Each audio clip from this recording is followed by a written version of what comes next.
everybody who are on site and our colleagues online. It's another afternoon that we are having a seminar. These seminars have continued now for almost 4 years, and those who have followed us online know very well that we'll still engage. We look forward to the new year. There are already about 6 or 7. Kambi has sent his abstract. Mwalimu Otele tells me he's going to give me a paper for next year, and we look forward to this. This afternoon, we have a presenter who is a student at the Sorbonne University in Paris, or in Paris. She is actually a student, a PhD student on a joint PhD program of the Center for Economic Studies at Sorbonne in Paris, Pantheon, Sorbonne, France, and the Bogazici University in Turkey. I won't take so much time because I'm moderating. Mine is to welcome you to this afternoon session, our last session for this year, but we hope to begin as soon as possible when we resume in the new year. Our moderator this afternoon and discussant is the chair of Department of History and Public Administration, Dr. Oscar Otele. He's stepping in for Professor Olo, who's out of town, but he asked Dr. Otele to assist us in this afternoon. Dr. Otele has been a good friend of ours for the department. He has participated in series, and I would look forward to a good afternoon. Ladies and gentlemen, let's welcome Dr. Otele to lead us in this afternoon's seminar. Thank you, Dr. Otele.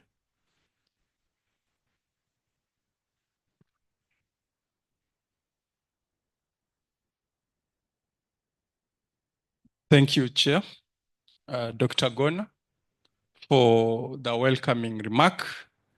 I take this opportunity to welcome to our today's seminar.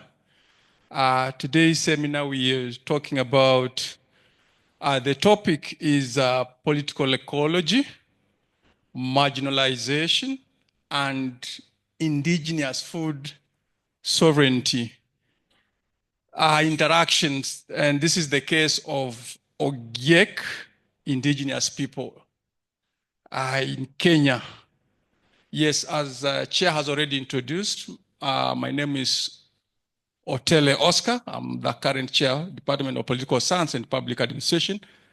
We are very good friends, and I'm stepping in for my colleague, Professor Olo, who is away.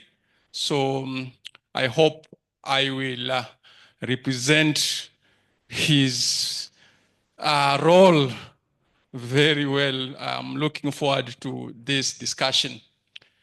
Dr. Gon already introduced our presenter, who is a PhD student, I understand so. And the presenter's name is Valentino. Is it just? Yes, Valentine Nandako Masika. So, Masika, karibu sana. I will allow you how many minutes? 1 hour. Oh, wow. All right, great. So 1 hour is, we are generous with time then. All right, so we listen to you keenly, will follow, and then once you have presented your paper, then I will open up. But allow me to just make an overview why I actually accepted your topic, accepted to come on the spot when I was ambushed this morning, because the topic speaks to what the department has is really promoting, multidisciplinary research, and this topic actually sits in that space. I see, just to preempt what you'll be talking about, theoretical and practical intricacies surrounding issues to do with the environment, politics. There is culture here. And this semester I'm teaching human rights minority groups, so I was quite interested in this. So certain groups, indigenous groups, and how they, will I say, survive, all right, because there is that power struggle in a certain locality. And I understand this locality, you will be telling us more. Is it a forest? Is it a what? And basically now, how then do we pull the discussion forward as far as management of that locality is concerned? So there is politics here, there's history, there's anthropology, there's geography. The list is endless. So for that, I'm quite excited that you'll actually build to that research contribution to the growth of the discipline of history and archaeology. Let me not say much and take this opportunity to welcome you this afternoon to lead this discussion, and I'll be coming back to breathe more views into your presentation. Karibu.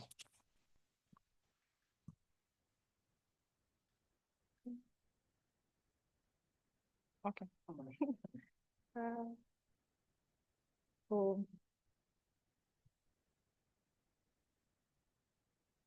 Is it on? Okay. Thank you, Dr. Otende, for the welcome. And I hope everyone is doing well. And I thank Dr. Obongi for welcoming me to this seminar. And I'm very glad and honored to be part of this seminar and also to be the last presenter of the year. So thank you for all those involved. And are we projecting the slides? Yes.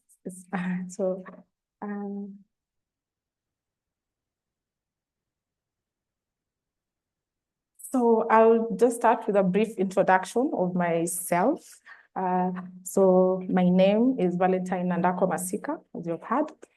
I hail from a village called Sorbonne, somewhere in between Tanzania and West Pokot.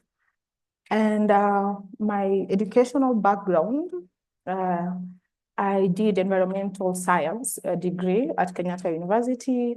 Then I proceeded to do my master's at Erasmus University Rotterdam in development studies. And my major was agrarian food and environmental studies. So presently I'm doing my PhD and it's in political ecology. That is my main field. But over the years before my PhD, I've also done some consultancies and some research projects in the areas of climate change,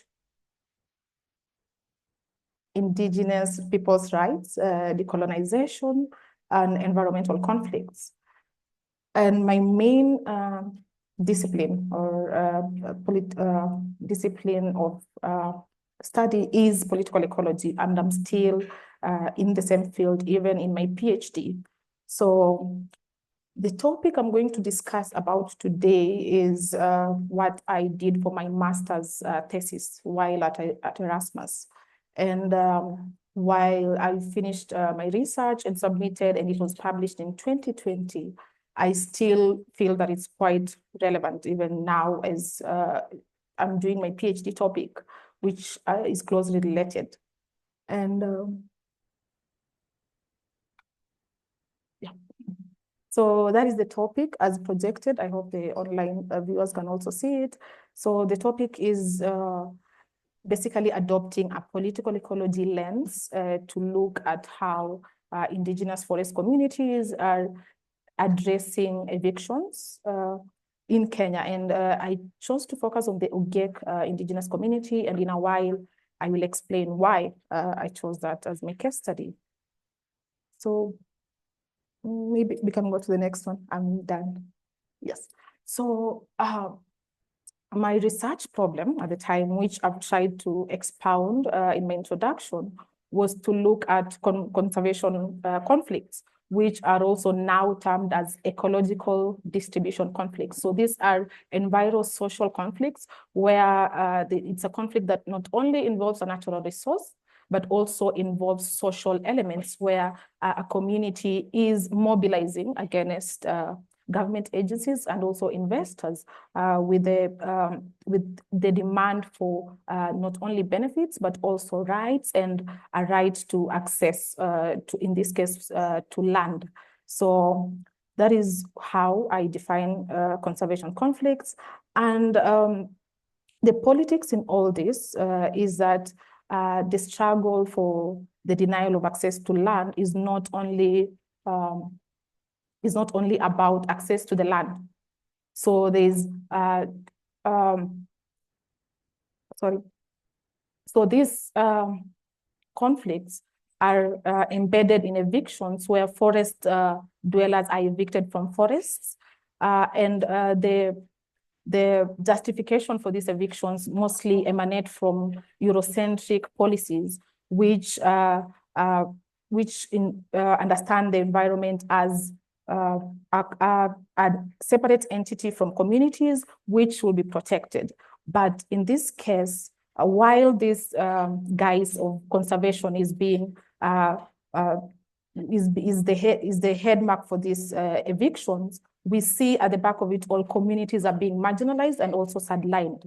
So communities are the ones which are evicted, but we also have political elites who are allowed, political elites and also private actors who are allowed in to still continue logging in these forests and also occupy these lands. So that is where the marginalization steps, that is where the marginalization occurs. So, and also these policies are embedded in colonial legacies, way back starting from where there was conservation policies that created reserves, where there were protected areas that communities were not allowed to enter and live in these areas. So the displacement also not only influences the community's livelihoods, but also influences their food sovereignty rights, which involve their involvement in decision-making about conservation of these forests, and also their way of making food, which they traditionally have been doing.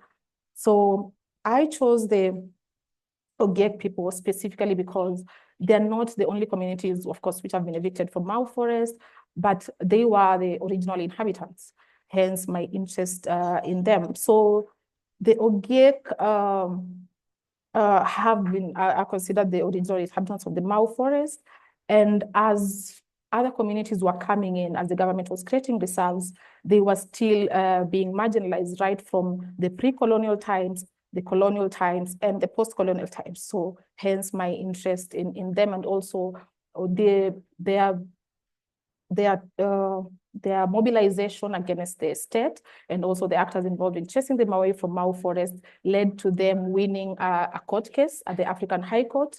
And I was quite interested in that because it was considered a win for the Ogiek people. But as we see up to now, there was no implementation of what the court ruled. So yeah, so maybe we can just have a look at the timeline of events. I have a lot, but I will just go over them in terms of periods to save on time.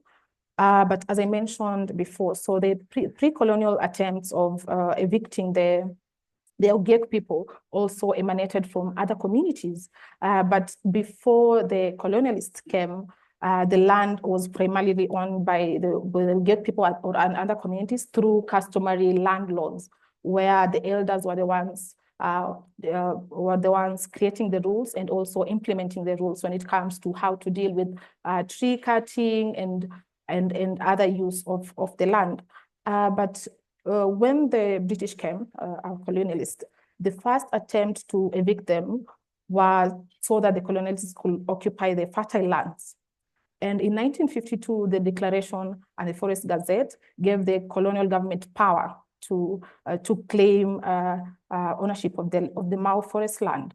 And during this time, there were also attempts to coerce the Ogiek to be assimilated into the Maasai tribes, which had larger numbers, in order to prevent them to claim their ancestral land rights to the land. So this all happened during the pre-colonial and the colonial period. So in post-colonial, we see the government of Kenya, which was now in an independent state, still retaining the colonial era policies that classified the forest as government reserves. And since this was government land that was not supposed to be used by the communities, the Ogiek and also other communities were categorized as illegal squatters according to the law. And the law also did not recognize their ancestral claim to these lands.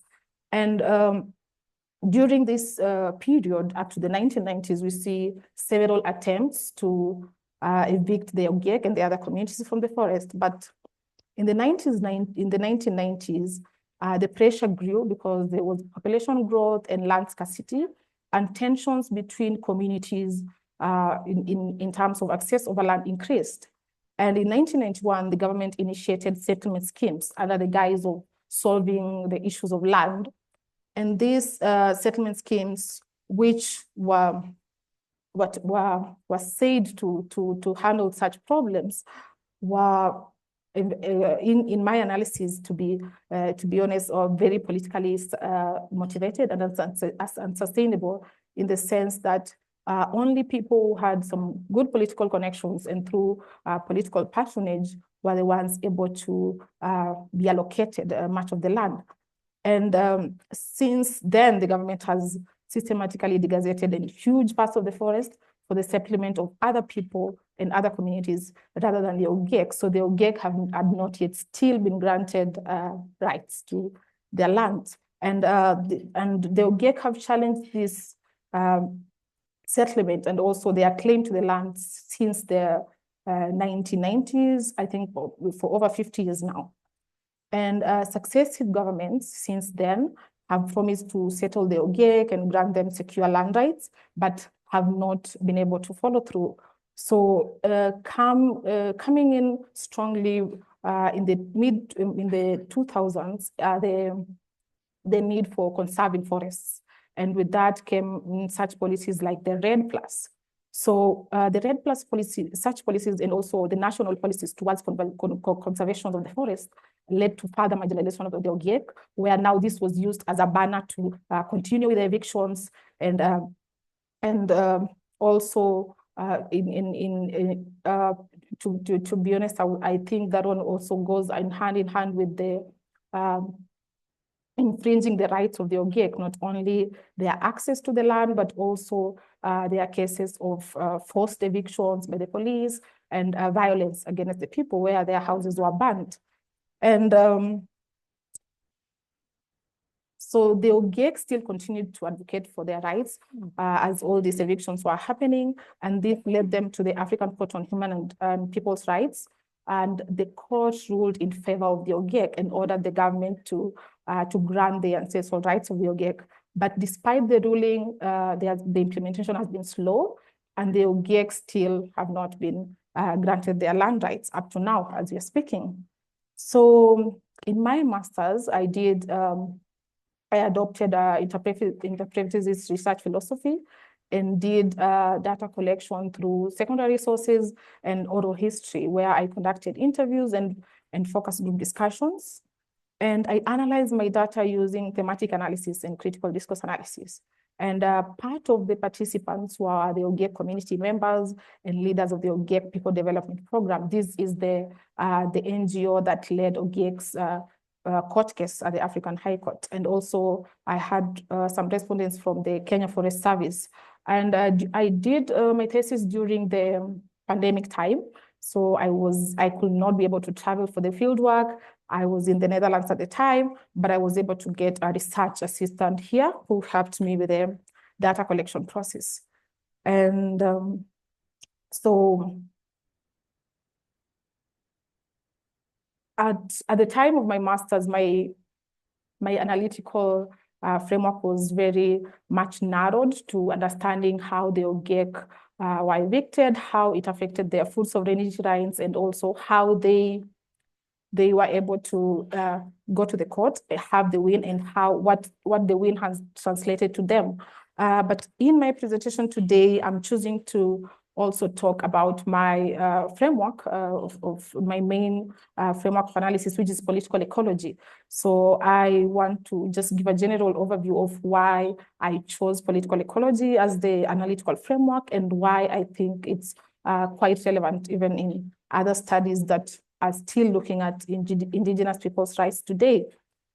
So what is political ecology? To define political ecology, I have to first define a political view of such conservation conflicts. So apolitical is essentially the absence of the politics in perspectives that look at such conflicts. So such perspectives mostly focus on the ecological necessity. So they only look at the eviction and the conflicts around these evictions as just the protection of biodiversity. So we are just combating climate change, we are conserving forests, and they miss on the politics or the social politics of the communities involved.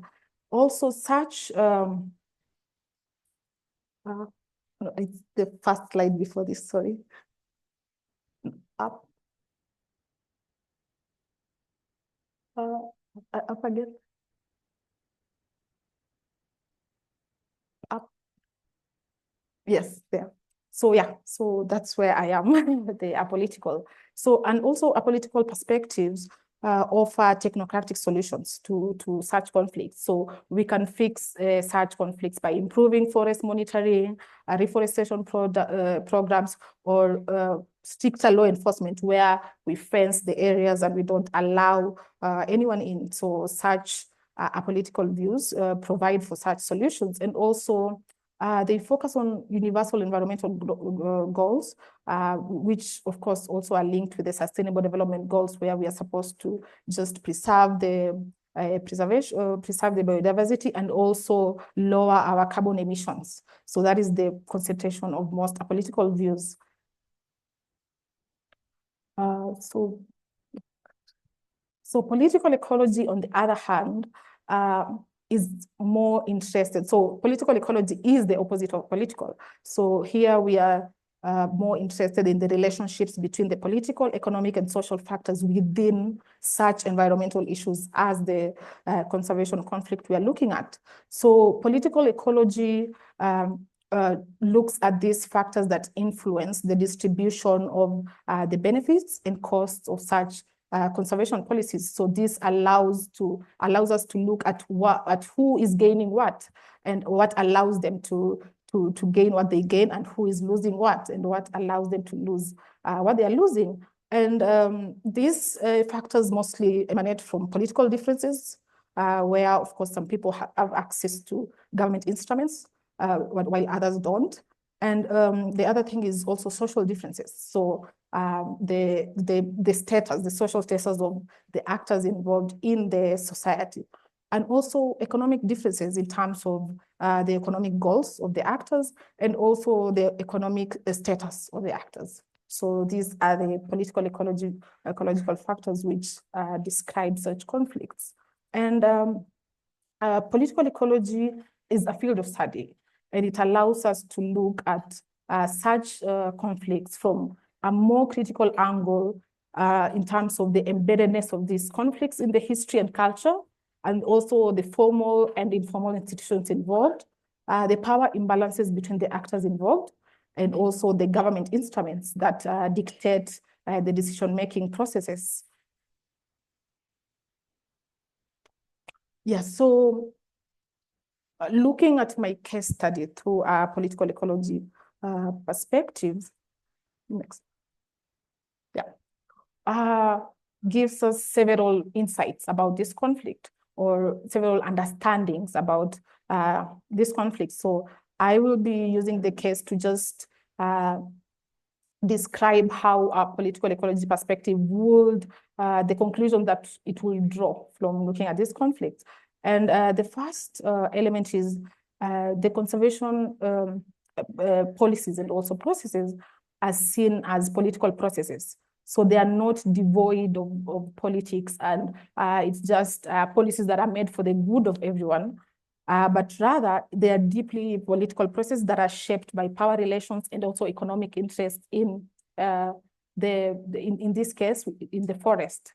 So there's power inequities where even the design and implementation of the conservation policies and initiatives reflect also the interest of the global institutions involved, the national agencies involved, and the elites, the political elites. So in this case, like the Mau forest, we see the communities which are a less powerful entity in this case, in terms of their economic and also their social power, are marginalized, where they are not allowed access to these resources, but political elites using their political power and connections are able to get access and continue logging this in this forest. So we also see a marginalization of the indigenous voice, where the communities such as the Ogiek are excluded from decision-making.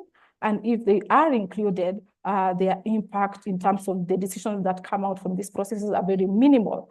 And another element in this is also their interest in the forest, which of course they link to their use of the forest resources for their foods, and not taken into consideration.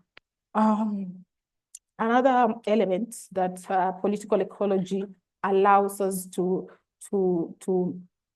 learn from this case is the neoliberalization of nature, where ecosystems are commodified for market-based solutions. And a good example is the REDD+, where nature, which in this case is the Mau forest, is reduced to be seen as a carbon sink.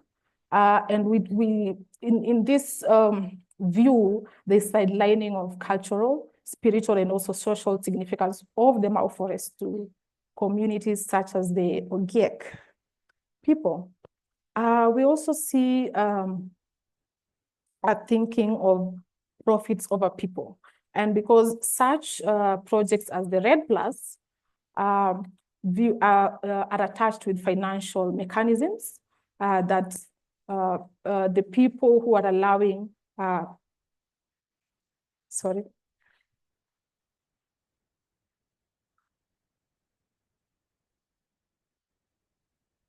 So the conservation is tied to financial mechanisms where if we conserve more Mau forests, we are able to get some financial reparation, then we should consider that over the access of the forest by people such as the Ogiek.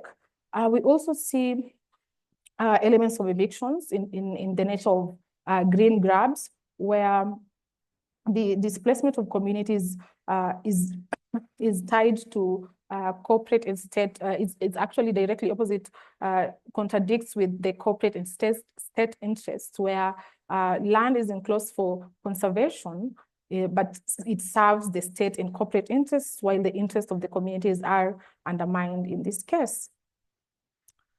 And another element that a political ecology lens allows us to look at is the historical context of the marginalization. So the conflicts are not seen to be just arising from the evictions that are happening now, but we embed the conflicts in histories and in colonial and pre-colonial histories, where we see that the Ogiek have not been marginalized not only by state agencies, even the colonial government, but also by other communities that were living around them at the time, because the Ogiek were a smaller group. And they also had attacks from the Maasai, and there were attempts to to assimilate them into such communities. So we are able to look at the legacy of these conflicts. And we are able to see also how the incoming governments since independence have perpetuated this exclusion of the Ogiek over time. So political ecology allows us to do that. And political ecology also looks at the social inequality that such conservation policies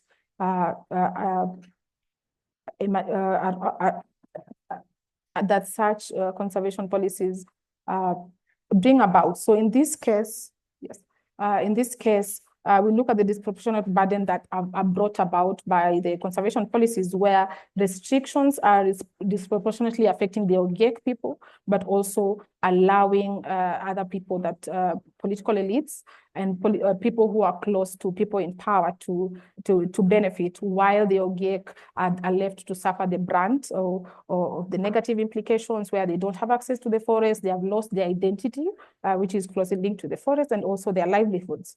And also we see an element of criminalization of communities, where communities are being termed as illegal squatters or encroachers. But these are, according to the Ogiek people, are just seeking to get back to their home. But such policies lead to them being criminalized in a sense, and also it reduces their legitimacy to the claim of the land, and also to, for example, take the case to a Kenyan court, because the law already says you're an illegal squatter. So how do you take the state to the court and say, no, this land belongs to me? And we also see environmental misdiagnosis and undermining of indigenous knowledge, because when we are blaming the vulnerable people, which are the Ogiek in this case, for deforesting the land, we are also ignoring the commercial logging and agribusiness that has been going on in Mau Forest even before the eviction started. So blaming the vulnerable, which is the Ogiek, these people in this case, and because there are a smaller number with lower, relatively lower political and social power, will lead to, and also this is tied to the undermining of indigenous knowledge systems, because the Ogiek people originally, of course, had measures in place to protect the forest. And for example, there's in one of the interviews, there was a person who was a respondent was describing a case where the trees could not just be cut without consultation of the elders, and the elders would be the one to guide where and when to cut the indigenous trees. So by implementing such conservation measures that does not consider the local knowledge, we miss out on integrating indigenous knowledge systems into the larger conservation policies. And my last point on this has to do with the food sovereignty rights. So food sovereignty is essentially a framework that allows us to talk about, it's a framework that has moved away from food security, where we are not just talking about access to food, but also we are talking about access of groups to decisions that allow them to determine how their food systems operate. So in this case, if implementing a policy on conservation, we're also supposed to look at the people who will be affected and involve them in decision-making on how the conservation will be done, and also integrating their views in the conservation policies. So in my research, of course, there are issues of human rights, where the evictions involve violence and also death. And then there is issue of lack of access to culturally appropriate food, which is one of the principles of food sovereignty. So by evicting the Ogiek and not allowing them to practice beekeeping, hunting, and gathering as they did in the forest, we are infringing on their rights to access culturally appropriate food. So it's not a matter of just accessing food, which in this case is what they traditionally were eating, but also it's culturally appropriate for them. And also they were using some of the forest spots for their shrines and worshipping, and also by evicting them and not really giving them a voice in how the conservation will be conducted, they have also infringed on their cultural and religious rights.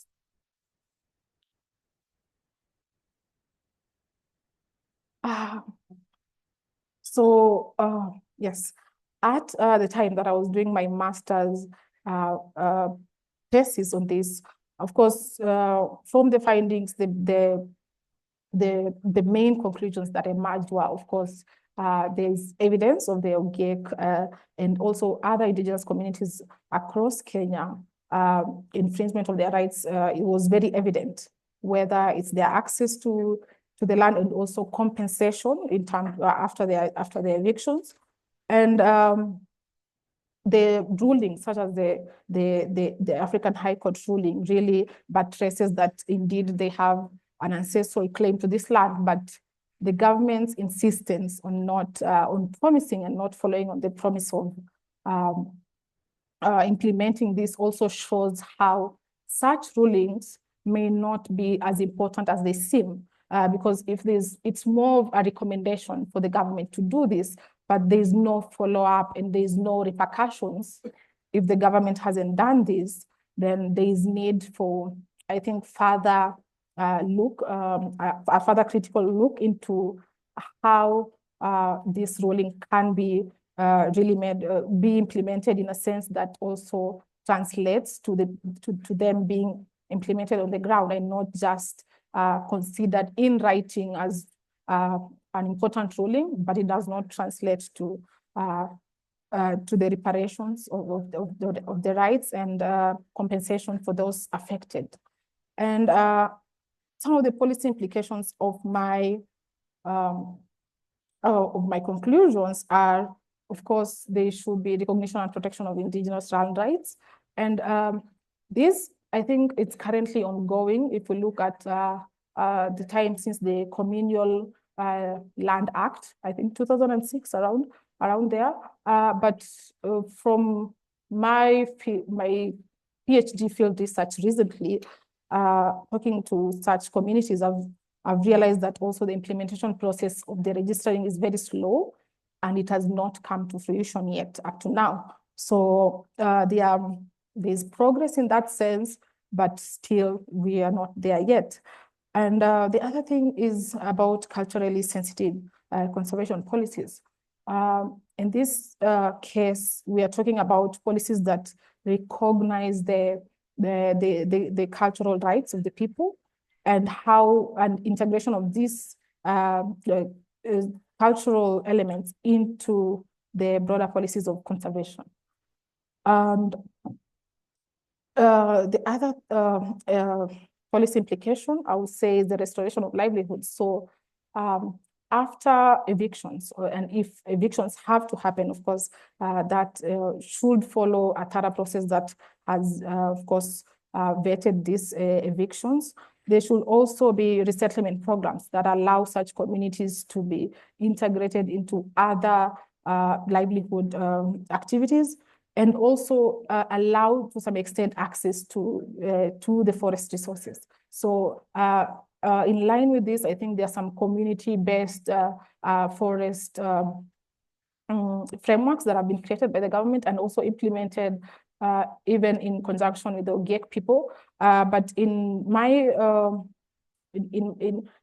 findings, there was still elements of imbalance in decision-making, where the communities are rather involved as an important, as a stakeholder group, but not really involved in the main decision-making, like where to do what. So it's more of a direction. They are directed to even in some cases act as forest guards, but still their involvement in the decision-making process was very minimal. And my findings also called for reforms in broader land and resource governance, where integration of land policies with resource governance policies, in the sense that if a conservation framework is being implemented in a certain area, they should look at the historical land tenure systems and integrate that with the resource governance elements, so that it's not one element is not overlooked, because land and resource management is very closely linked. And also the food sovereignty frameworks. So I talked about food sovereignty frameworks involving people not only being having access to food, but also having access to culturally sensitive food, and also being allowed to control their food systems. So in this case, there should be more integration of communities as an important stakeholder group in decision making when it comes to conservation policies, like in the protection of the Mau forest.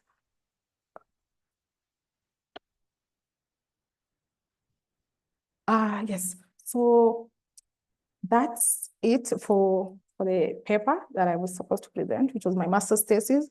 But I don't know if we can have the discussion before we go into this, because I also wanted to talk a bit about my PhD thesis that I'm currently handling.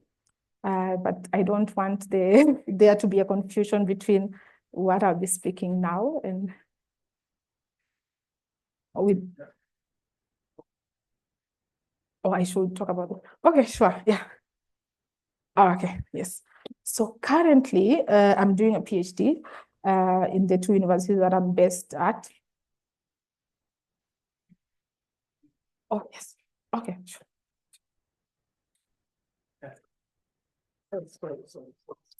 Okay. Yeah, sorry.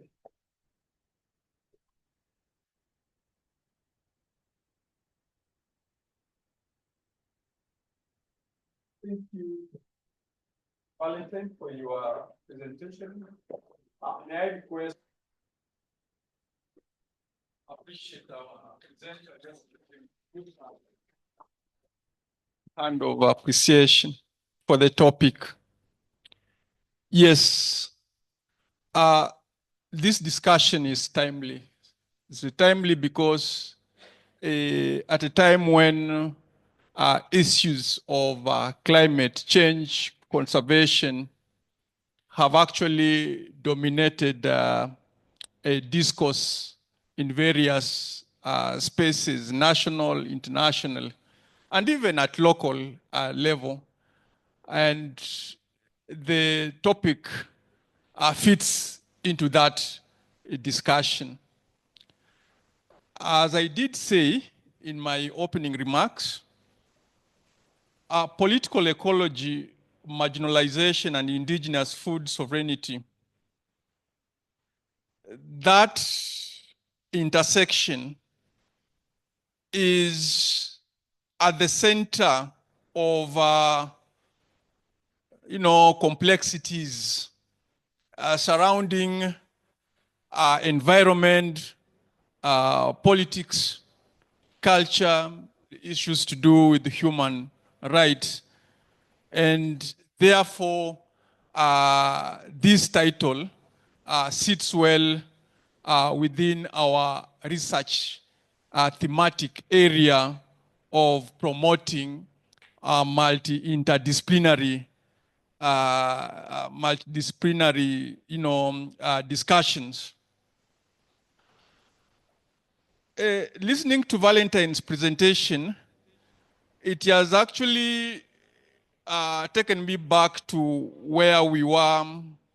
Was it around 2010, 2020? Was it 2010 that Mau forest eviction discussion, where our political there was argument that we need to conserve this forest. This is a water tower, and discussions were pulling apart the pros and the cons, and the presentation has actually allowed me to even think deep and asking myself, was that eviction in the first place justified?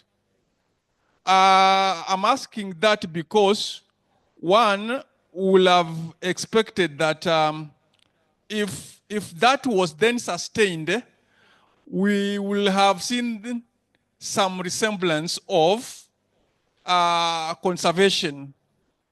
Have we seen reduction of forest, for example, forest destruction level? Have we seen that reduction, or is there? So there are a number of issues, and she has highlighted these issues, that we appear to lose our understanding as we approach this discussion, and how I wish even the policy makers who are in this room or they have joined us online, in the appreciation of the historical, social, and economic and political context of Mao is very, very important, which to me, we appear to have lost, or we don't understand those contexts. Our politicians, because they are, short-sighted, they're always playing around how can, if we plan to initiate this, for example, if a settlement scheme, how can that initiative gain me politically? And once that goal is achieved, then that is the end of the story. But the root cause of this problem is not addressed. And so that cocktail of multiple perspectives, as you have drawn from various disciplines, actually, again, you're leveraging on your own multidisciplinary orientation, is building into our own understanding of the complexity of this issue. My own appreciation on the concept of political ecology, all right? Viewing political ecology beyond just conservation, but we also to understand those deep embedded historical and political interests. And so you take that, multiple concepts to help you appreciate what entails in political ecology. I saw there were a number of issues there. You talked about some formal and informal institutions, governance institutions, history and culture, unequal distribution of cost and benefit, and political scale. So quite, vast of issues. I'll be making a final concern as I allow participants to also make their intervention. But allow me to raise certain concerns, given that you have said this is based on your own, your master's thesis. Not to put you to task, but of course, I know these are very critical questions that will help you to think ahead, even in your PhD studies. You started well, and you mentioned something that will justify why you chose Ogiek and Mao Forest. Unless you justified that when I was out, I would have really wished to get that justification why Ogiek and not the other indigenous group. Indeed, the other indigenous groups who are also fighting or facing similar challenges. Groups like, is it Sengwer in Mbobut forest? So try to give us a justification for that, because this is important on your policy implication. We will really wish to get this complexity and visualize how we can tackle these challenges in other contexts, in similar context.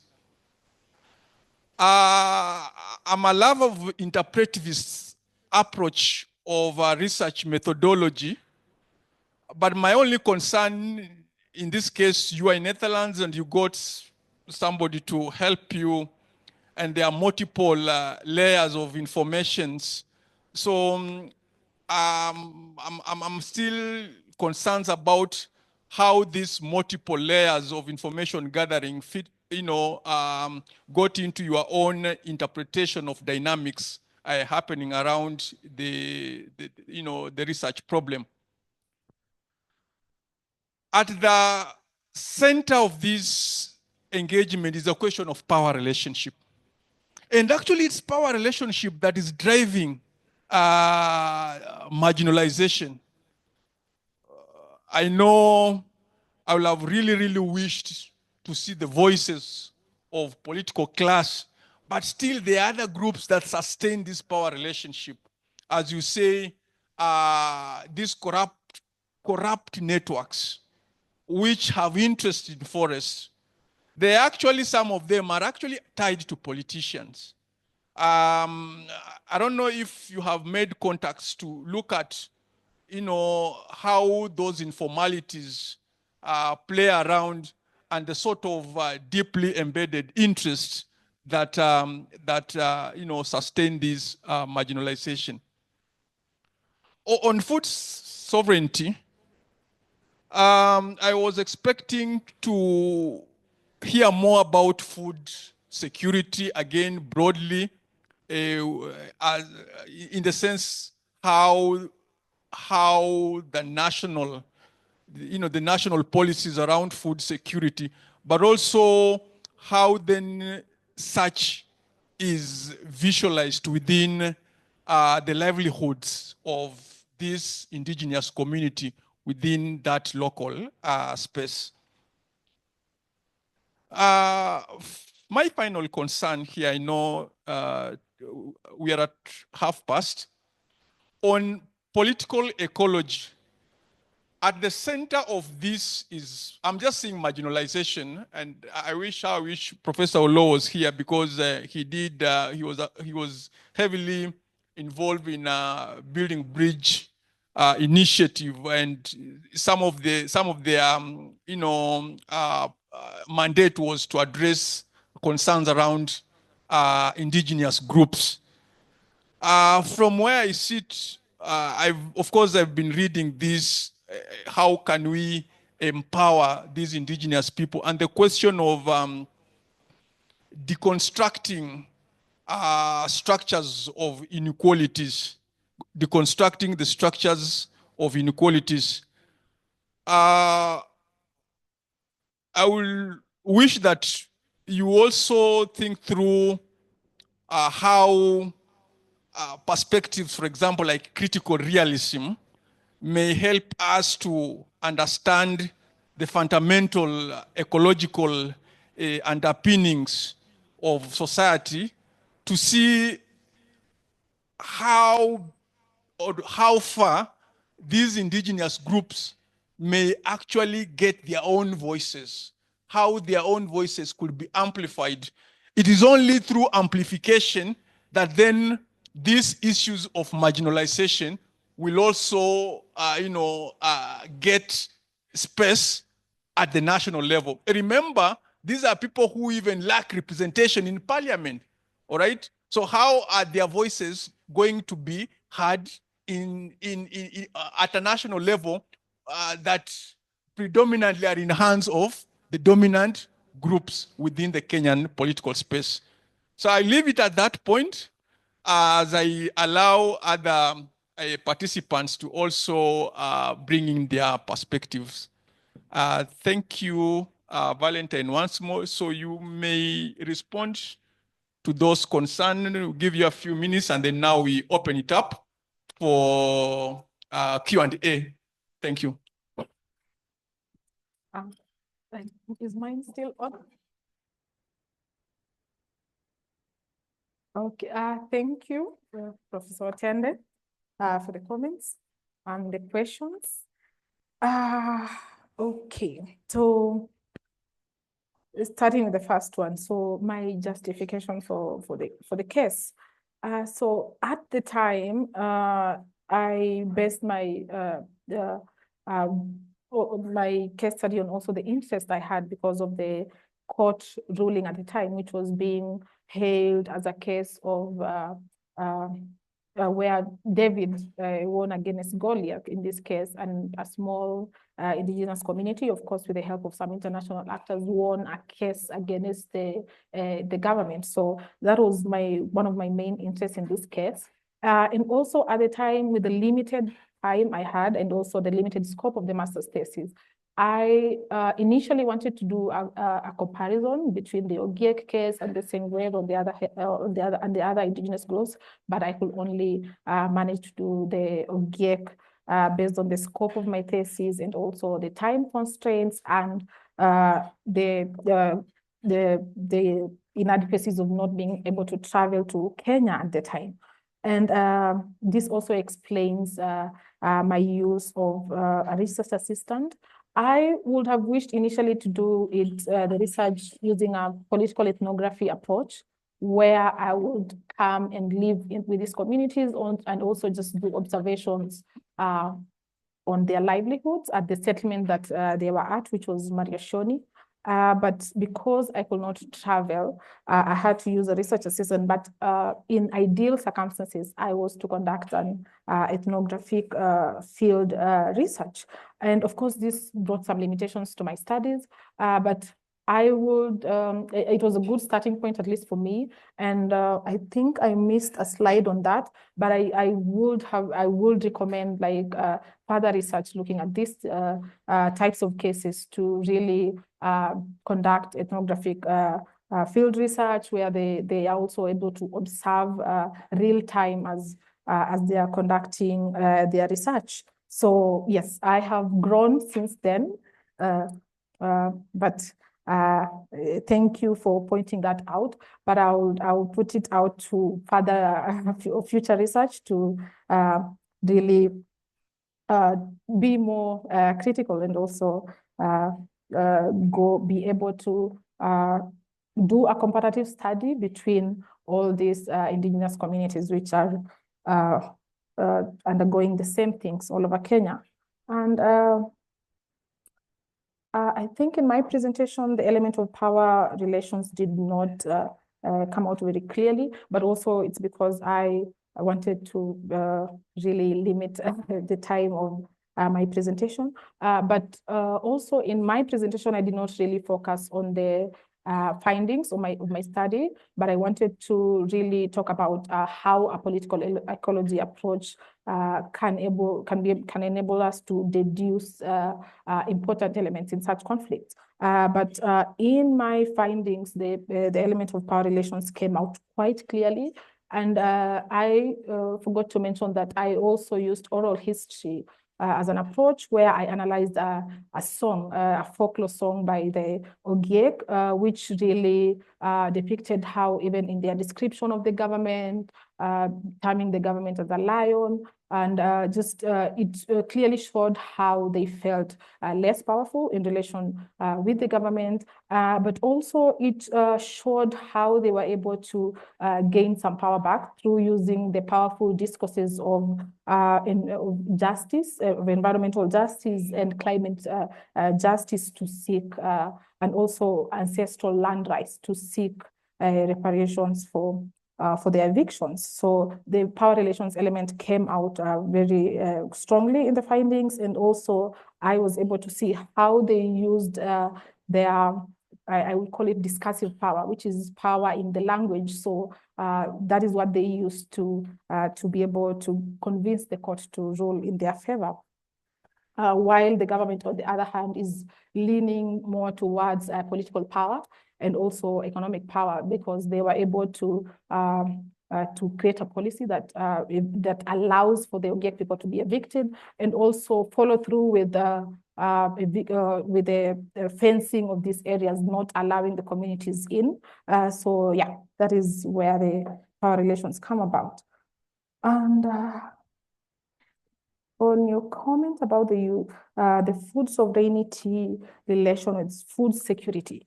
So as I had mentioned earlier, so food security is food sovereignty is an extension of food security, because the main elements of food security mostly talk about the access to food and the economic ability to be able to buy food. But food sovereignty goes a step further to look at involvement of stakeholders in decision making, and also their control of their food systems.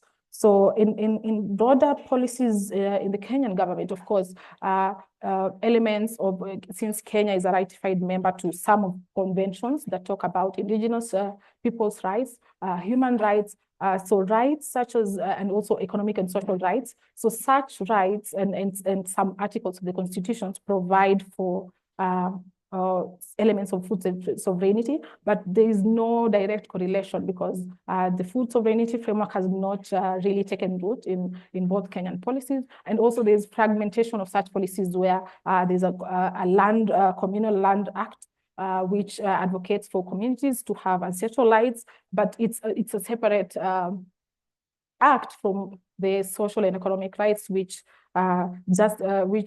champions for people to get also access to a means of livelihood. So there's the fragmentation, but elements of food sovereignty appear here and there in the different articles and also the different conventions that Kenya is a ratified member.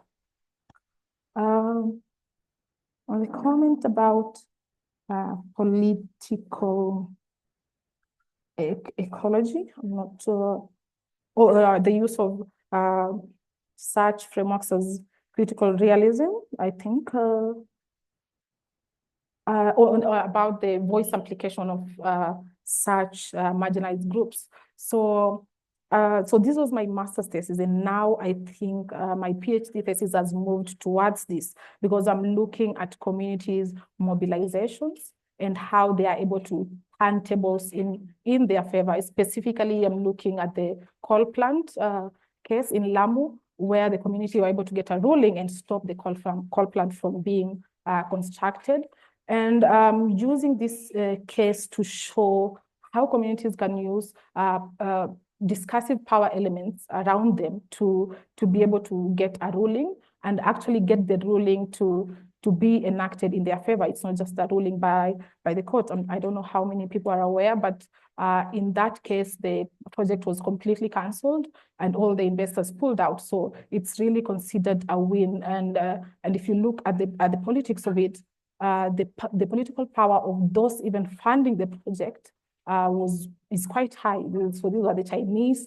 This is an over 90 billion project that is being stopped by a community group, of course, with the help of some environmental justice actors. But looking at this case, such cases, I think would, and I'm also now doing a comparison with the oil exploration in Turkana and the Lake Turkana wind power So I hope by conducting such a comparison, I'm able to show how communities are mobilizing and how some of them are able to change things in their favor and amplify and also relate with such discourses as climate change, environmental justice to turn things in their favor, because the platforms available to communities in these cases are mostly the courts, and now the environmental and land courts, the environmental tribunal, and such places allows community to make a case for what they are demanding for and get it. So yeah. Yeah, thank you. Thank you.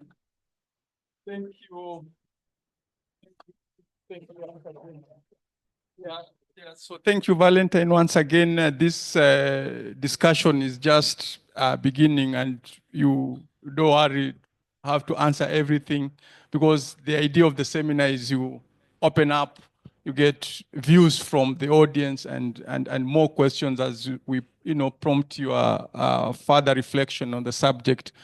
Allow me to quickly turn to the online audience. Dr. Mbongi would like to make, I would like to raise a concern. Yes, Mwalimu? Okay. I hope you can hear me, friends back home. I can hear you. Okay, thank you very much. Mine are three quick ones. One is just to say a big thank you. Thank you, my very good friend and sister Valentine, for agreeing to take part in this important forum that the department has been running. We much appreciate. And also, Dr. Taylor, thanks. You proved to be quite a good friend to the department, and I'm sure Dr. Gona and I appreciate that. And Dr. Gona, thank you. This is probably a way of showing that this series can go on in my absence, and we can transit it comfortably to you as you take charge of the department now. That's number one. And friends, I'm listening to you from here in N'Djamena, Chad, in the heart of the Sahel region. I'm here for a conference. Number two, in a light note, probably the fact that this seminar is taking place today, it is some kind of way assuaging the feelings of those of us who patronize the senior common room. Because the idea of the presentation today was hatched actually in the senior common room between myself and our sister Valentine. So those always who want to downgrade the senior common room and think it's a place for idlers, I will request that you change that mind, because great ideas are actually born out of that important and critical space, which is ordinarily is a rendezvous where we sit and have a cup of tea. But great academic engagements can result from there, and this is a testimony of that. And finally, I have a very small question for Valentine.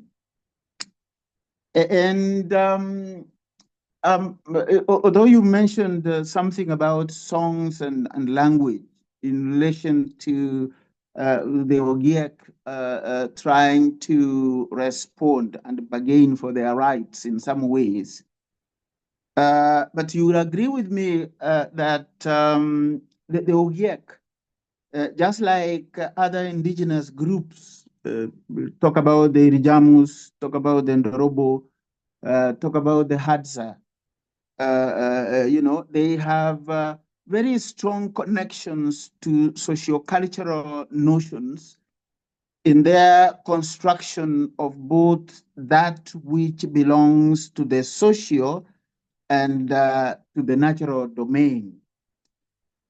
And that's why I was just wondering whether you are able to point out, or you are able to pick up in your research, you know, any symbols, any ideals, any ideas of autochthony, where autochthony here means sense of belonging, autochthony, through which the Ogieks make claims of entitlement to the land where they live as squatters, and how they have deployed, or how they have deployed those symbols, ideals, and ideas, and articulated them, especially at what levels do they deploy them, and at what levels do they articulate them. And by level here, I have things like the level of cosmogony, which is really ideas that deal with the origins of the universe around which they live, and the level of cosmology, or the ecological settings and how they evolved in their own way of understanding. And finally, at the level of what I see as archives of indigenous knowledge and appropriation of land as a utilitarian space. So with that, Oscar, thank you very much. Colleagues, I will log out just in a moment. I'm actually going to make my presentation in another 10 minutes here. So thank you very much, and much appreciated.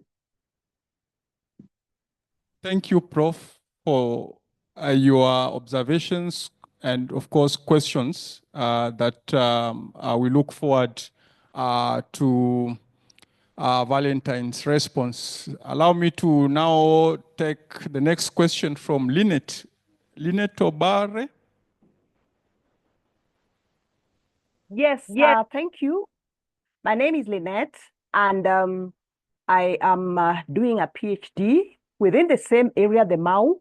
I'm looking at the Ogieks, but with regard to inclusive transition to clean energy.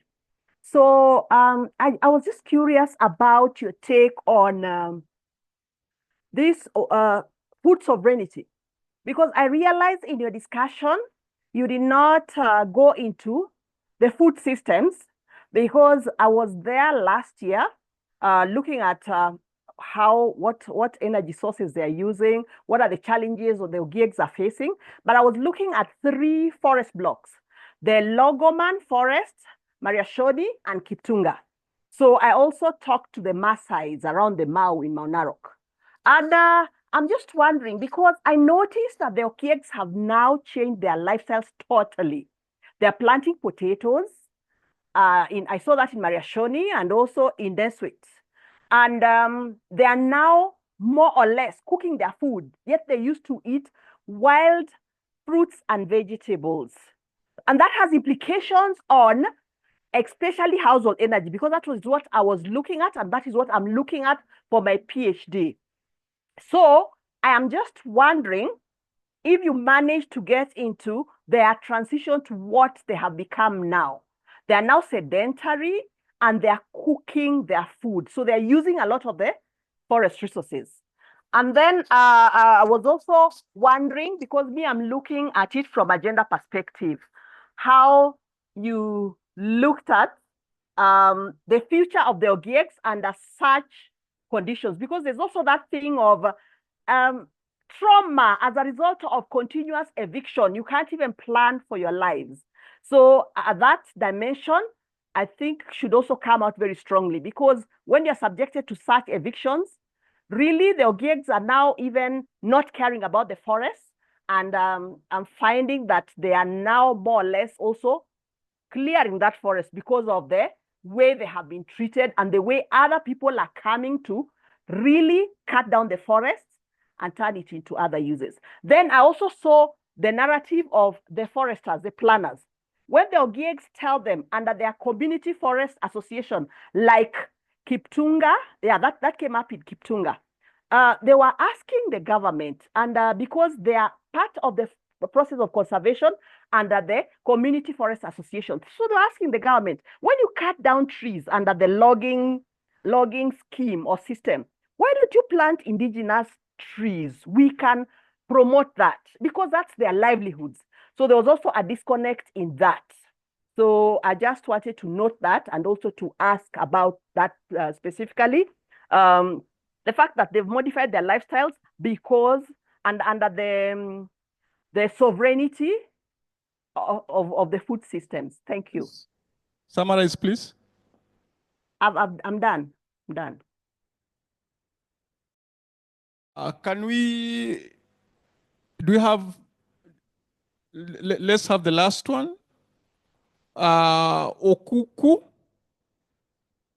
Okuku, can you?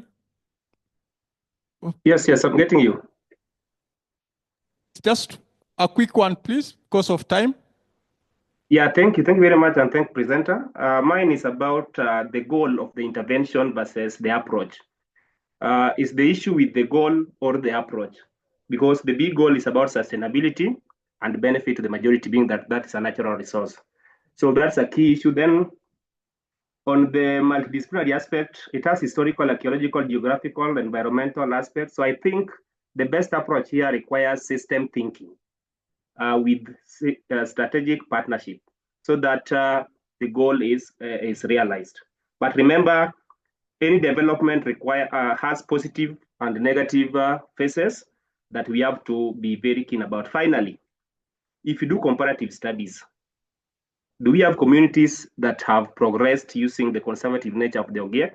The way Lynette is bringing it, there is change or revolution that is undergoing or that is being experienced there. So we need to interrogate, where are we headed? What is the current status? Thank you. For your questions. So we will give our presenter, Valentine, opportunity once again to respond to those concerns, and then we come to the physical audience. Valentine, please.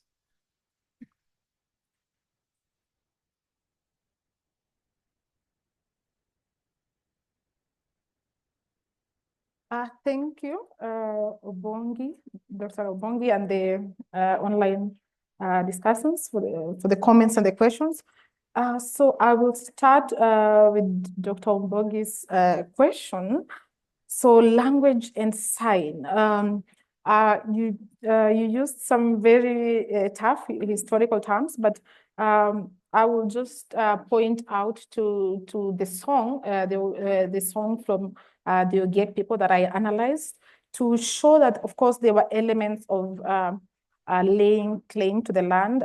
So the song was titled, and I think I'm going to butcher it, but this is in a Ogiek language, Mosorogone Emenye, which means do not joke with our land. And I would like to just point out to the second stanza. So it says, Sikorogene Lagwakong began Bokaplelach. In translation to English, it says, if you joke with it, it will joke with our children and those of the Kaplelach generation. So such utterances really show how the Ogiek are laying claim to this land, and also their historical relationship with the land, as well as looking forward to those of their children. So of course they want to claim the land and keep it in their generations. They don't want to let it go. So in terms of language, I will point to those a few examples, but also in my analysis from the responses, those such utterances also came about. And of course, also their description of how they would traditionally use the land and also conserve the land really showed how the significance of the land to them, not just their social significance, but also the cultural and livelihood significance. And I think it's Lynette, comments on questions about the livelihood change, and I think I noted down livelihood change and gender perspectives. So I will answer the one about change of livelihood, because this was a very key finding of mine. So of course, the Ogiek have transitioned now to subsistence farming.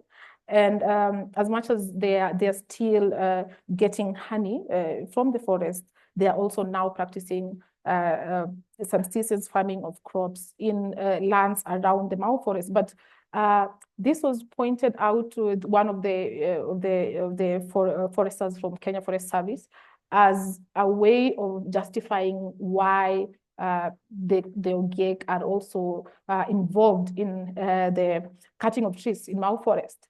And while there's, of course, an acknowledgement of the livelihood change, which has been brought about, of course, by many factors, including some elements of climate change, but also elements of change in food system, change in food systems, and also scarcity of the wild fruits and the honey. While there are, of course, evidence and also some claims of the Ogiek being involved in the deforestation, we still cannot undermine their need and also want to really protect the forest, and we cannot not involve them in decision-making regarding to this. And one of the foresters jokingly said that these are not indigenous people because they have smartphones now. While technological changes have led to the livelihood changes in the Ogiek people, such justifications cannot be the only source of information being used to continue marginalizing and also othering them. Because when you look at it in terms of the Ogiek people not only wanting to conserve the forest, but also laying claim to the forest in terms of their ancestral homes, they have, of course, rights to this. So such elements, while they exist, should not be excluded, exclusively taken as the key points to decision making. And about the gender perspectives, of course, during the evictions, the women and the children suffered the brunt of it, especially the violence involved, and also the resettlement in such settlements as Maria showed me. It's the women and children, of course, who are displaced from and cannot attend school, and women in terms of being the main caregivers. There are elements of gender differences in the impacts to the men and women, but my scope of research was not really covering that element, but those elements are quite present. You also talked about the replanting of indigenous trees, and that is one of my major findings, and also a policy implication that I mentioned, where involvement of community in decision making on, for example, on even what trees should be planted is missing. And there was a case in one of the responses I received was there was a swamp, I can't remember the name, that they planted exotic trees, and the swamp was drained, and that is one of the arguments that they used to buttress their court case, the African court, and it was proven that indeed the new exotic trees that were planted through the state-led initiative led to the drying of the swamp. So yeah, that still points out to the lack of proper involvement of the community in such decisions. And the last comment by Lokalu, I think, the goal of, so the goal or the procedure being the problem. So sustainability, or the discourse of sustainability, sustainable development goals and even the sustainable development goals themselves are contradicting in a way, because we are still seeking for growth, specifically economic growth, while also trying to conserve our systems and provide social justice to all people involved. And the contradiction comes in the sense that we see policies in their implementation, while in writing we talk about sustainability a lot and social justice, but in the implementation we see the growth-led thinking taking charge, where if we're implementing a policy that is talking about conservation and we're not involving the main stakeholders, we are still not practicing social equality.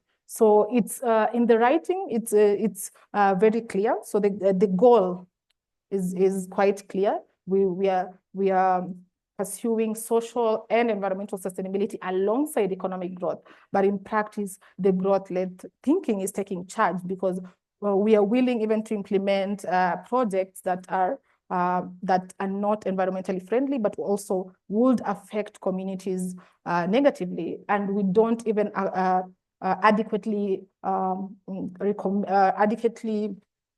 allocate even funds for the mitigation. So to your point about projects having both positive and negative impacts, I think that is quite clear. Of course, there's nothing that doesn't have positives and negatives. But the point is, if you're quite aware of the context that you want to implement this project, you should be able to provide a clear way and also funding to mitigate the negative implications and risks that will come about. So we are not asking for projects that are all good, that do not have negative implications, but we are asking that consideration should be given to the stakeholders involved, the context-specific factors, and the mitigation. So we should, and also in cases where an analysis shows that a project, the benefit that will come from a project is less greater than the negative implications, then we should be able to find alternatives for such projects. So I think that quite clears up about the point about the goal versus the procedure. So if sustainability should be the leading guide, it should be the leading goal for such projects, there should be room for really critical consideration of factors and also mitigation of the risks that will come about with such policies and projects.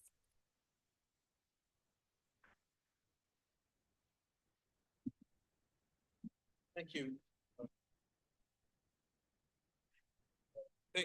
Thanks, Valentine. I think we'll take a few questions from the floor for those who are present. May I begin then? There's a second one. Who else? Yeah, Gilbert. Who else who want to ask a question? Okay, let me ask. One is an observation or suggestion. You choose the political economy framework to undertake your study. I was wondering if you could also consider the human security approach. You can reply to that or just, think through it. Human security. I'm asking that because I was thinking, who is really threatened in the Mau forest to warrant the eviction of the Ogiek? Who is really threatened to warrant the eviction of the Ogieks? So human security vis-a-vis the political ecology, or if you wish, political economy approach. The second, that was a suggestion. The other question is, in 2009, I did some research in the Mau, what do you call the Mau conflict system, and we went up the Ogiek land, in the forest, and we met some of the Ogieks there, and they were wondering whether we were government officials, and we told them, no, we are just researchers. We just want to understand why there's conflict here. He said, we are pleading. Could you go and ask the government to allow us to stay here because we can regenerate, we can plant trees, we can take care of this forest. So my question then is, why does the government feel that the Ogiek cannot take care of the forest and that they have to kick them out? Okay. Yes, gentlemen.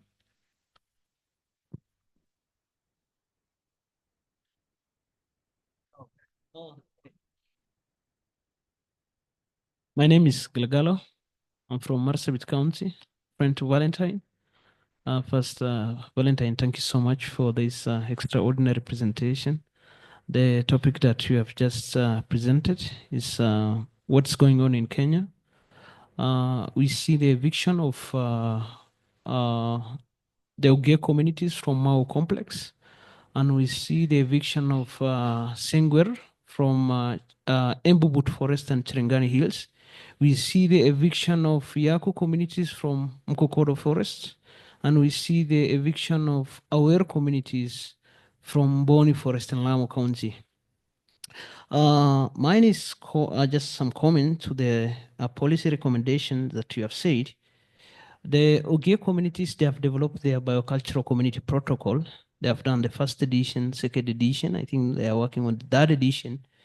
Maybe you can try to see, because it covers all the tangible and intangible cultural heritage, their traditional knowledge, the Ogiekas, the custodian, and the caretakers of flora and fauna of Mau complex. So you need to look into that, and the government of Kenya should see how they should recommend to implement some of these biocultural community protocol for the indigenous community. The second is on the access and benefit sharing.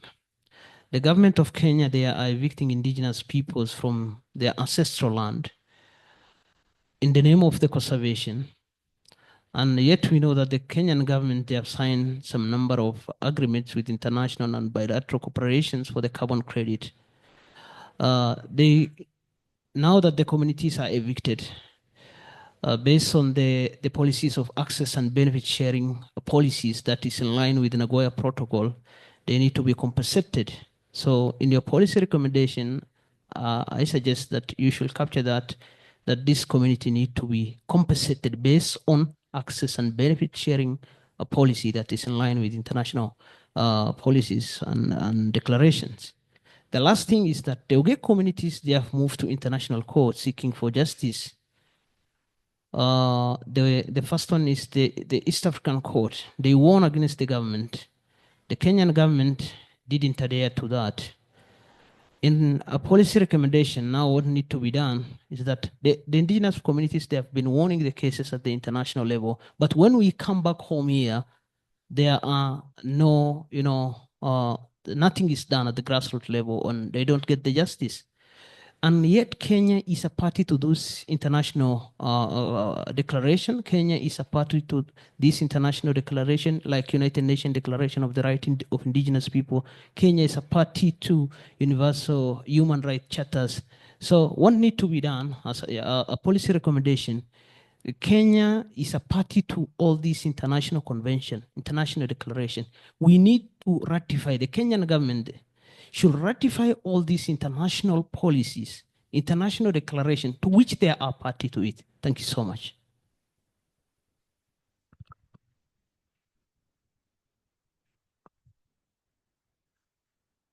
Good afternoon. My name is Gilbert Wafula. I'm an archaeologist. And mine is just a little comment. Just want you to, if possible, if you can comment. One of the principles of political ecology is protection of peripheral peoples. And in the context of your research, it's about the Ogiek. And now my concern is about cultural rights.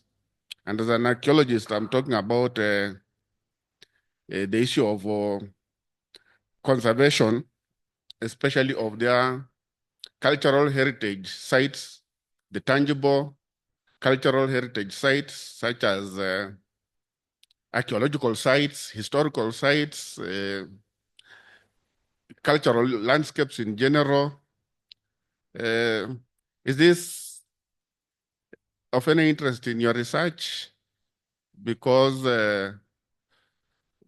we may be interested to know if, for example, researchers are working in the landscapes where these people are living. What impact are they making on the landscapes of these people? How do these people, as the ones who are the makers of these cultural traditions, how does it impact them? Maybe just a comment. Thank you. Okay.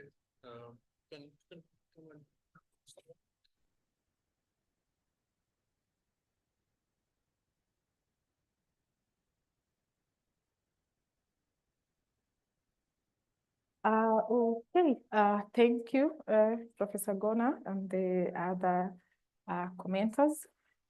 So I'll start with Professor Gona's comment on human security as an approach. And the security regime, I would say, or the language of security is used in different contexts to discuss about how we should ensure security of people, whether it's through food security by ensuring they get food, but also security in the sense of safety. Of course, we have under the UN Declaration of Rights, the right to be safe and not to be killed in your own country, and such rights and all speak to ensuring security to people in different ways.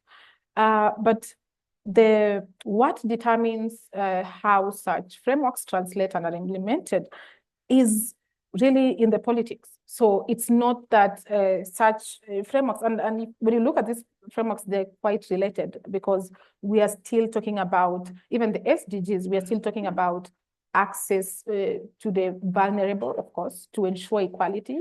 So in writing, we have very good language and policies that describe how we should ensure the dignity, survival, and livelihood of people. But at the end of the day, we look at who are these people. So in the case of the Mau case, in the case of the Mau forest, there are stakeholders involved. So there is the Ogiek people, there are the political elites, there are institutions, there are non-governmental organizations. But what determines the distribution of the benefits and the burdens are the politics, to say the least. It's who has the decision-making power.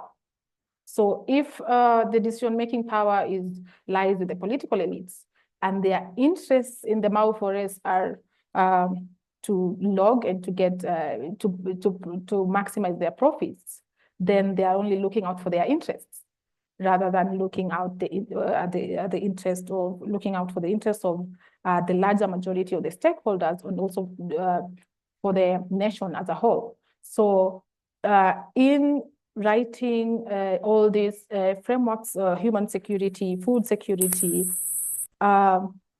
speak very well to what should be done, but on the ground, what determines who gets what has to do with your political power, economic power, and social power. As a marginalized group, the Ogiek people really are limited in terms of how they can advocate for what ideally belongs to them. So yes, so while we can use such frameworks, it's at the end of the day is who determines who gets what, which lies in the politics. And of course, one of the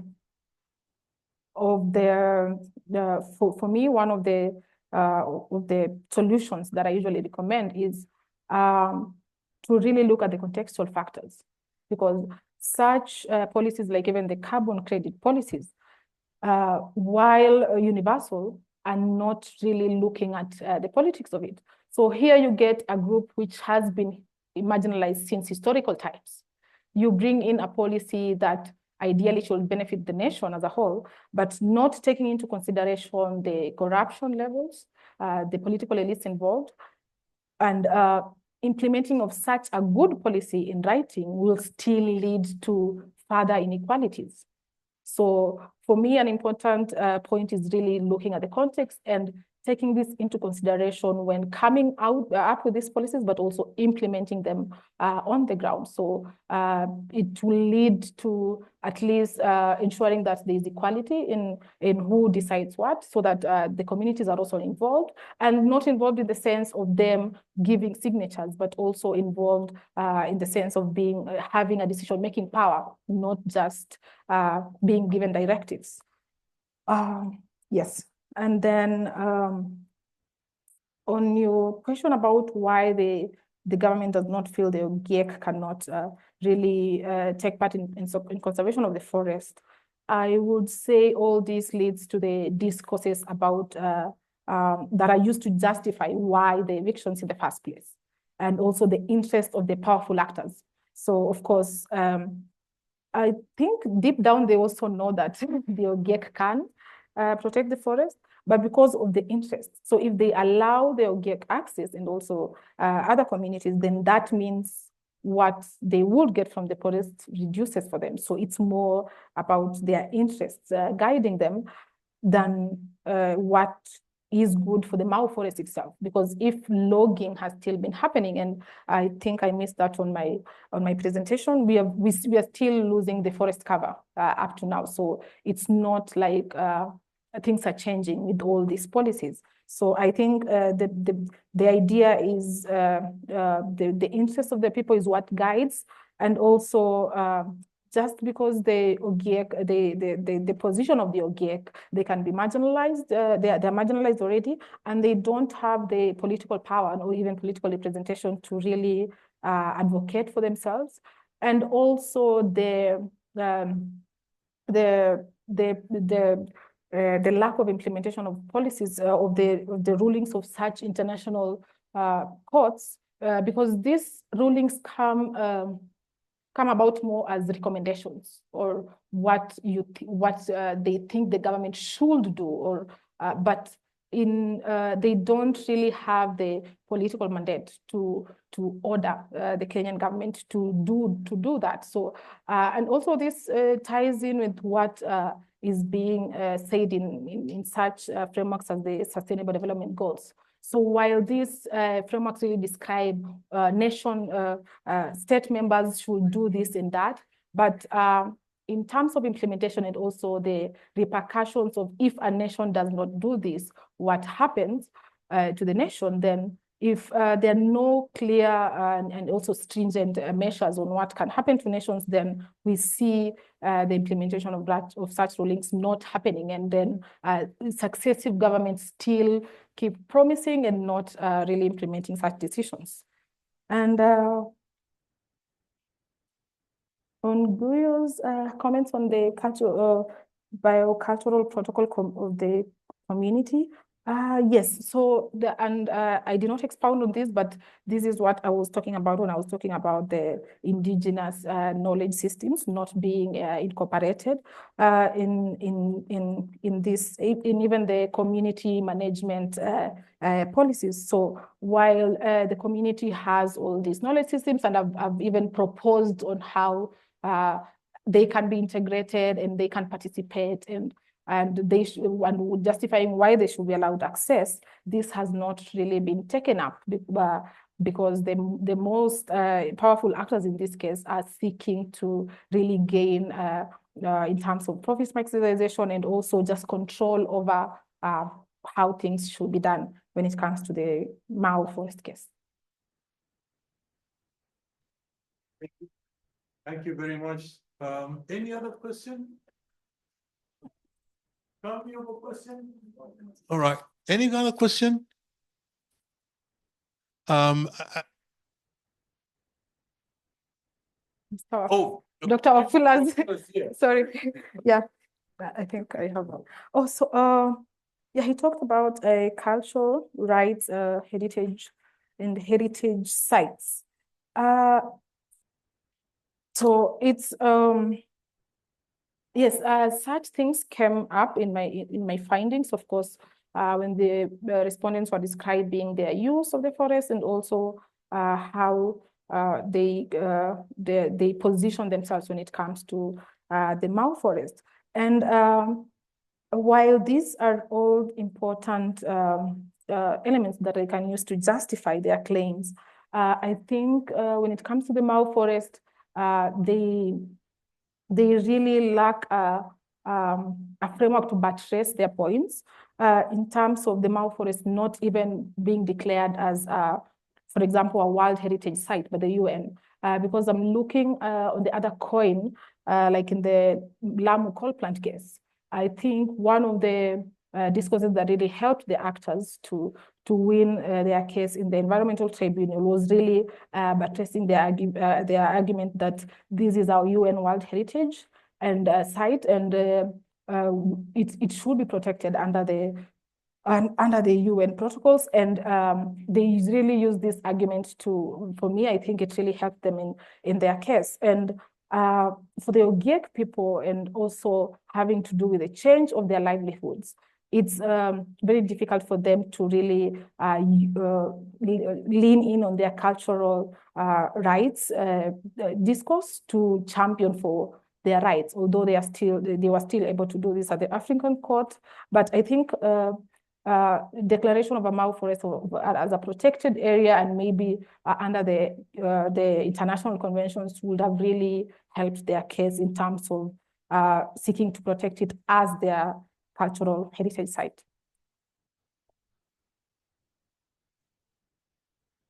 Right. We have comments on the chat. The first comment is Professor Andiba was asking the question, Profs, thanks for joining us. What was the need for 2 subtitles, as this has made the title rather too long and therefore not precise, right? Jen Nyandika is a PhD student in geography, environmental population studies. She says, it is important that we are shedding light on systems and processes embedded in laws which marginalize vulnerable citizens. That's a comment. Dr. Mbongi made his comment. Professor Ndiba again asked the question, suppose the Ogiek were given back their land rights. What guarantee is there that the local elite will not exploit them the same way the Maasai elite have done in the ranches? Maybe we made a comment on that. Our colleague Mwanza Kule says, very good presentation that was also well done. In your view, however, in your view and experience working among the Ogiek, in what ways do you think their knowledge can be mainstreamed or translated into policy? So there are those two questions, right? Professor Ndiba's question and Mwalimu Kule's question. Okay.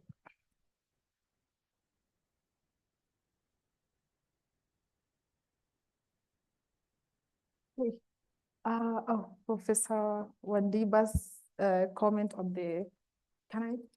Oh, yes. On this title and subtitle. I would say maybe at the time I was really trying to showcase the frameworks that I was using. But I think I've improved according to my PhD title, and I'm very concise now. So yeah, those are lessons learned. On Jen's comment on shedding light on the systems and processes. That's the comment. Yeah, that's just a comment. And so suppose the Ogiek were given back their land. Yeah. So no, there's no guarantee, of course, that will not happen. The exploitation will not happen. But that is why I was talking about the food sovereignty principles really being used in coming up with the policies and also processes that guide the conservation, because food policy, so food sovereignty also champions for localization of decision making when it comes to these conservation rights. And also that means now the meaningful engagement, not just any type of engagement, but meaningful engagement of those who are at the bottom of the pyramid. So not just the elite, even in these groups. And I think also political ecology recognizes that these groups are not homogeneous. There are also Ogiek people who are wealthy and they're elites, and they can also take advantage of such frameworks that just says, okay, we have to include the Ogiek and really marginalize the others who might not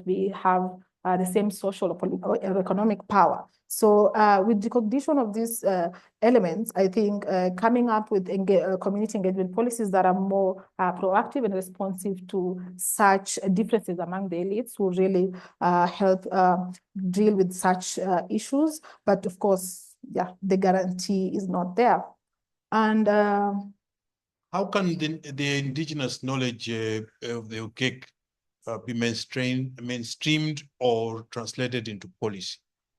And I think for my short answer to that will to link the universal rights on the universal conventions on all this about involvement of the community, and linking it with the context specific factors. So not just approaching Mau forest as of course, as indicated by political ecology, not just focusing on the conservation, but also focusing on the specific context-specific factors that are existing, and now starting from there and using a bottom-up approach, and now coming up with policies that acknowledge these factors and take into consideration the differences that exist among the locals. So it will be a marriage between discourses that have to do with indigenous rights, human rights, and land rights, with what is the current situation in the ground before these policies are created. So yeah, I think that's the best approach. Let's give an applause to our presenter, please. been a wonderful presentation. Thank you very much, Valentine. I wanted to announce that Dr. Tele had to run to class. That is the monthly, engagement that when we asked him to come and assist us, and he also has to attend to his students. So his apologies for not staying to the end of this seminar. I'd like to welcome Gilbert to give a vote of thanks, and then we'll end this afternoon's session. Thank you.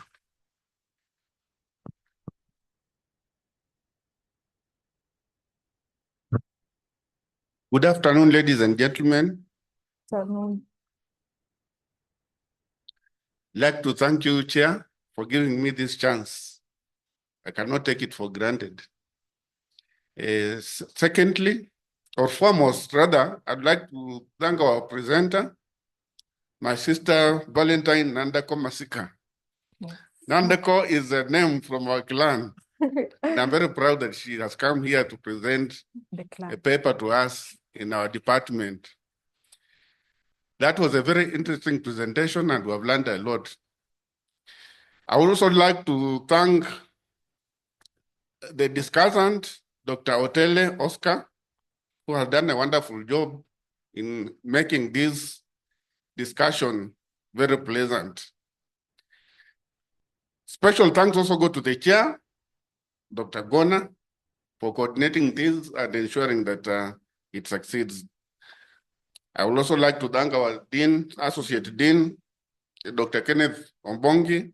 As you have seen, he is very far away in Chad right now, but he has tried as much as possible to contribute to the discussion. We also have very many people who have been online, and I want to thank them very much. I would like to say a special thank to Professor Simiu Andiba, who has been very much important, helping each of us when we make presentations, especially when it comes to history and archaeology, cultural heritage issues. We say thank you very much, Prof. We don't take this contribution of yours for granted. I would also like to thank those people who have been on site here and the general public, colleagues, our students. We say thank you very much. May God bless you all. Asante sana.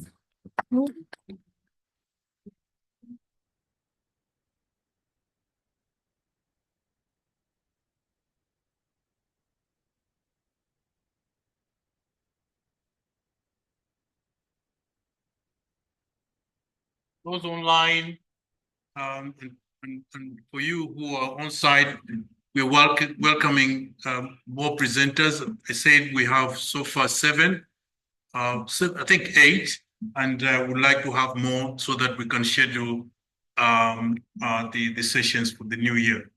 You're most welcome, and thank you very much for your presence, and God bless you. Enjoy yourselves over the holidays. Take care. Thank you.